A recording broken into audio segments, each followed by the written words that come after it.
You're listening to SMSF Connect podcast on iRadio Live that brings you programs covering a variety of genres under development.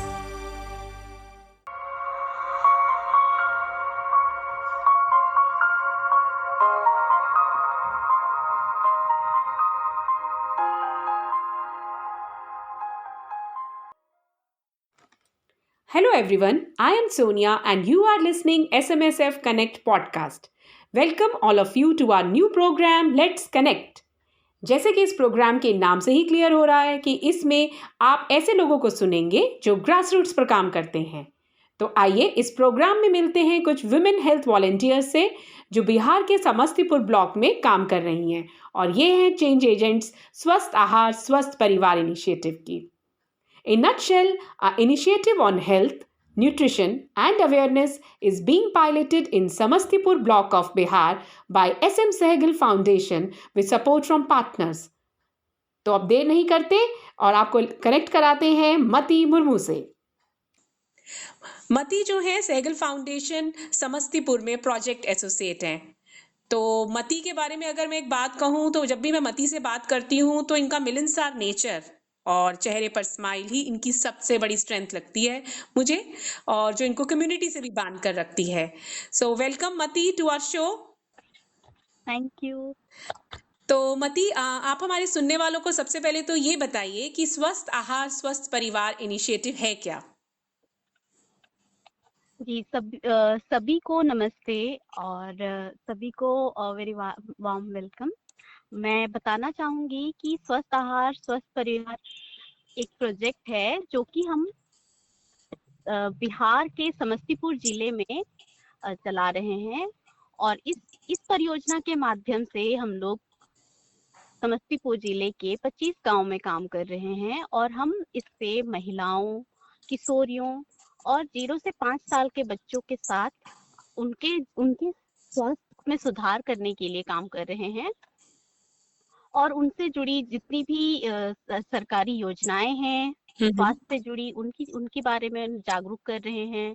लोगों को किस तरह से अच्छे जीवन जी सकते हैं इसके बारे में बताते हैं और किशोरियों के लिए भी उनके हेल्थ से जुड़े या फिर उनका जो ट्रांसफॉर्मेशन होता है बाल्यावस्था से किशोरावस्था में जब वो लोग प्रवेश करते हैं तो किस किस तरह के चैलेंजेस आते हैं या वो खुद अपने शरीर को नहीं समझ पाते हैं तो उसमें मतलब ऐसी दिक्कतें आती हैं जो किसी से भी वो नहीं कह पाती हैं। तो हम लोग एक ऐसा अपॉर्चुनिटी देते हैं उन लोगों को, एक मंच प्रदान करते हैं जहां वो लोग एक ही एज ग्रुप के लोग रहते हैं तो आसानी से एक दूसरे से अपने मन की बात कह पाते हैं और हम लोग से भी धीरे धीरे खुल करके वो बात करने लगते हैं।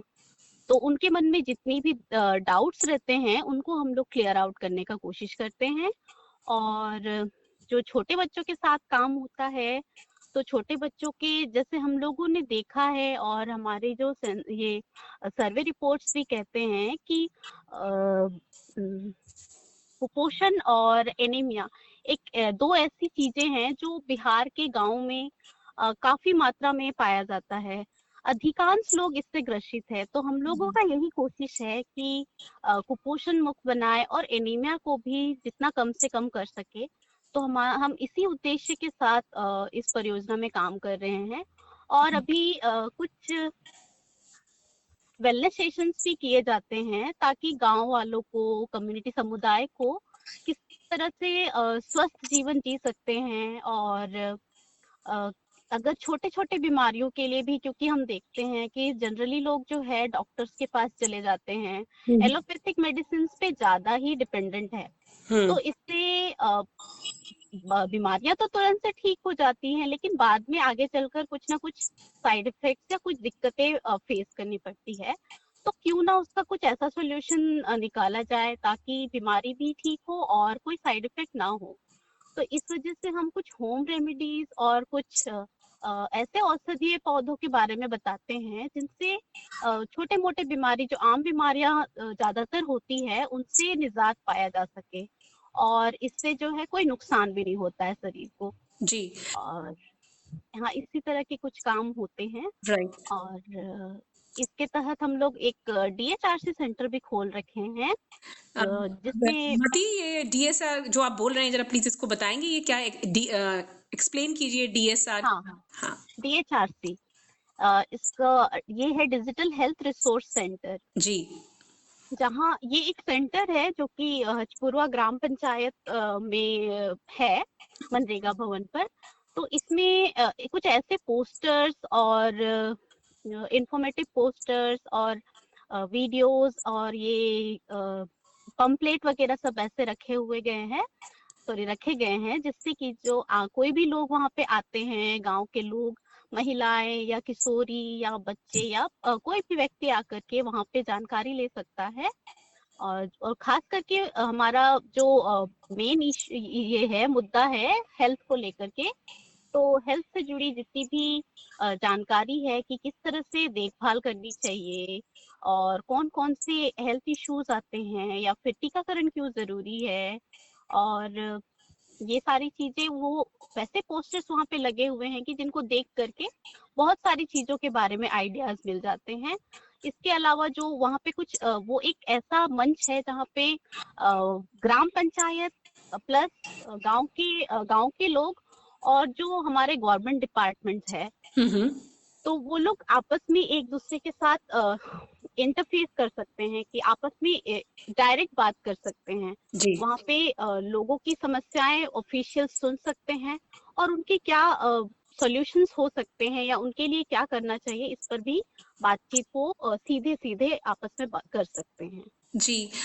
मती, एक सवाल मेरा और था कि जैसे अभी अब फिर से कोरोना का जो है अलर्ट है, तो क्या इस प्रोजेक्ट में आप लोगों को साफ सफाई, समय समय पे हाथ धोना, मास्क लगाना, इस बारे में भी जागरूक कर रहे हैं ना?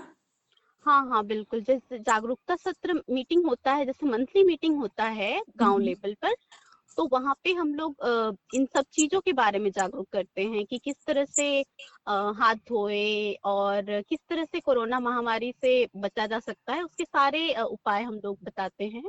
जी, thank you Mati. So let's connect you to Vanita ji. तो वनीता जी भी आज हमारे बीच में हैं। वनीता जी के बारे में मैं थोड़ा सा बता दूं। वनीता जी एक आशा वर्कर हैं समस्तीपुर ब्लॉक में। और वनीता जी के बारे में मुझे जो ऐसा लगता है कि वनीता जी के चेहरे पर जो तेज है, जो आत्मविश्वास है, उनके काम को और अधिक मजबूती देता है। आशा वर्कर होने के नाते वनीता जी गांव में जाना माना नाम है। सूती साड़ी और पांव में चप्पल पहनकर वनीता जी गांव में सेहत का पैगाम देती हैं। तो मैं वनीता जी का तहे दिल से इस प्रोग्राम में स्वागत करती हूँ। नमस्कार वनीता जी। नमस्ते मैम। कैसी हैं आप? ठीक हूँ। अच्छा, सो वनीता जी, आप इतना अच्छा काम करती आ रही हैं इतने वर्षों से, तो हमारे सुनने वालों को आप बताइए कि कैसे आप इस काम को करती हैं, कैसे घर में लोगों के घर जा जाके सेहत का पैगाम देती हैं, उनको साफ सफाई, हेल्थ और स्वास्थ्य के बारे में बताती हैं। प्लीज बताइए। जैसे मैं अपने गांव में वार्ड में अपनी लेवल पर काम करती हूँ महिलाओं के साथ। जी। और महिला जैसे मैं क्षेत्र में जाके महिलाओं और शिशु, जैसे गर्भवती माँ हो गई, बच्चा हो गया, धात्री माँ, सभी पर काम करती हूँ। सबसे ज्यादा उसमें जैसे स्तनपान पे जोर दिया जाता है। जी। ये स्तनपान जितना जरूरी है उतना अधिक मात्रा में कराए, 6 महीना तक केवल स्तनपान कराए। उसके बाद ऊपरी आहार के बारे में माताओं को समझाती हूँ कि ऊपरी आहार दीजिए, किस मात्रा में क्या क्या चीज देना है, जी। सब समझाती हूँ। उसके टीकाकरण के लिए उनको उत्साहित करती हूँ, आती हूँ, सब आती है अपना समय पर। पहले इतना नहीं था। और जब से हम लोग इसके अथी में सागर फाउंडेशन से जुड़े हैं, जब ट्रेनिंग करके करते हैं तो महिला सब जागरूक हो गई है। अधिक मात्रा में बुलाने से पहले उन लोग आ जाती है, तो जागरूक है, हर बात पूछती है जो किस तरह क्या होगा, कैसे करे, हमसे आके मिलती हैं, बुलाती हैं, हम जाके उनके क्षेत्र में समझाते हैं, फिर बैठ के हम लोग मीटिंग करते हैं। साफ सफाई हर चीज, जैसे कुपोषण पर, जैसे पौष्टिक आहार खाने के लिए संपूर्ण मात्रा में करती हूँ, उससे कुपोषण से बचा जा सकता है। और फिर जैसे छोटा बच्चा हो गया, जो मान लीजिए कोई नहीं सही से उसको पुनर्वास में भर्ती कराने के लिए हम लोग बताते हैं कि वहाँ पे लेके जाइए, बच्चा को अपना वहाँ रखा जाएगा, उसका सही इलाज होगा, ये सब मैं करती हूँ। अच्छा, तो महिलाएं काफी जागरूक हो रही हैं, जैसे सेशन लेते हैं और टीकाकरण के लिए भी अपने बच्चों को सही समय पर लेकर आती हाँ, सही समय पे आती हैं, उत्सुक रखती हैं हर हमेशा, किस टाइम होगा, कैसे होगा, सब पूछती रहती हैं हमसे। तो उनको आप उनका खान पान भी बताती हैं कि हरी सब्जियां खाएं, खून हाँ, हटाए। हरी सब्जी जैसे साग उग खाने के लिए, फल फूल, दूध दही, अनाज, हर चीज खाने के लिए जो अपना घर में जिसे उपयोग हो सके। मार्केट से तो खरीद के गांव के आदमी खा नहीं सकता है। अपना उपजाए आंगन में, अगल बगल में जितना जो हो सके, जो सही चीज मिले वो खाए, साफ सफाई के से बनाए और खाए। मौसमी सब्जियां जो भी हो गई। हाँ हाँ, हो गई। बहुत अच्छा काम कर रही हैं विनीता जी आप सालों से। आपका बहुत बहुत धन्यवाद। अगले एपिसोड में हम कनेक्ट होंगे बिहार के समस्तीपुर जिले के एडोलसेंट हेल्थ लीडर्स से, जो पर्सनल हाइजीन और वेलनेस पर किशोरियों को जागरूक कर रही हैं। तो मिलते हैं लेट्स कनेक्ट के अगले एपिसोड में। तब तक stay tune to SMSF connect podcast. Tune in to our podcast channel on iRadio Live and our podcast also available on Spotify. Goodbye, take care.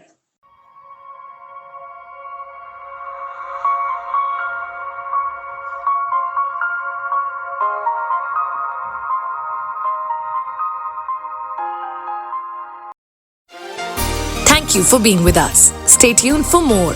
You can also listen to these podcasts on Spotify, Apple, and Google.